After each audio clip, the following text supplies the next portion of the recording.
Lideranças espirituais. O cristianismo ela tem basicamente dois tipos de liderança. E são lideranças espirituais. Temos a liderança responsável pelo alimento espiritual do rebanho e temos a liderança responsável pelo cuidado existencial do rebanho. Tá bom? Então, aqueles que são responsáveis pelo cuidado uns dos outros, tá? Que a Bíblia chama, na experiência do cristianismo, a Bíblia chama de diáconos, servos. Mas tem uma variedade deles dentro da igreja, porque cada um, de alguma forma, termina sendo bênção para a comunidade e até para fora da comunidade. Então, são esses os líderes espirituais responsáveis pela existencialidade. Nós estamos conversando sobre os líderes espirituais responsáveis pelo alimento espiritual, tá? E nós estamos trabalhando o texto de Timóteo, né? 1 Timóteo, capítulo 3. Então, nós temos aqui o versículo 3. Não deve ser, ou seja, o líder espiritual, não deve ser apegado ao vinho, nem violento, mas sim amável, pacífico e não apegado ao dinheiro.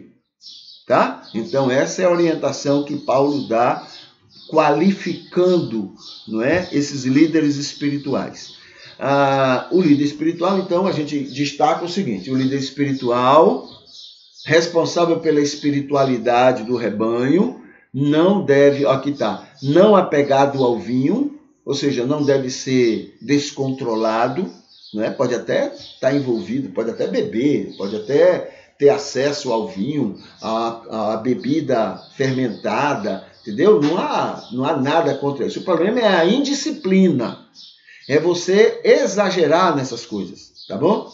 Então, quem não consegue ser disciplinado nisso, não deve se envolver com isto. Tá?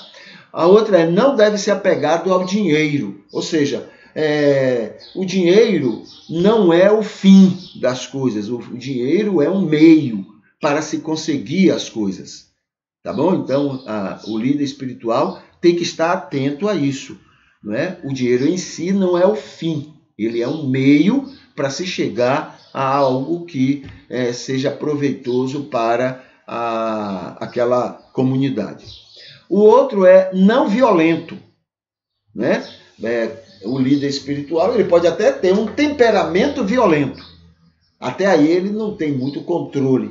Mas na hora que ele é dirigido pelo Espírito e ele assume uma função como esta, ele deve então estar se policiando, né? Manter uma disciplina dele, do seu temperamento.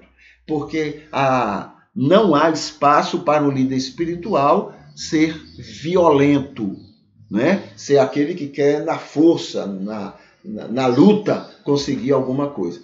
E deve ser amável, né, com as pessoas, ou seja, amar com facilidade as pessoas, a necessidade das pessoas e ser pacífico. Ele deve produzir condições para ter um ambiente pacífico e pacificador, né, na obra do Senhor. Essas são as orientações do versículo 3 de 1 Timóteo, capítulo 3. Só estas já falam, né, muita coisa a respeito da qualificação de um líder espiritual.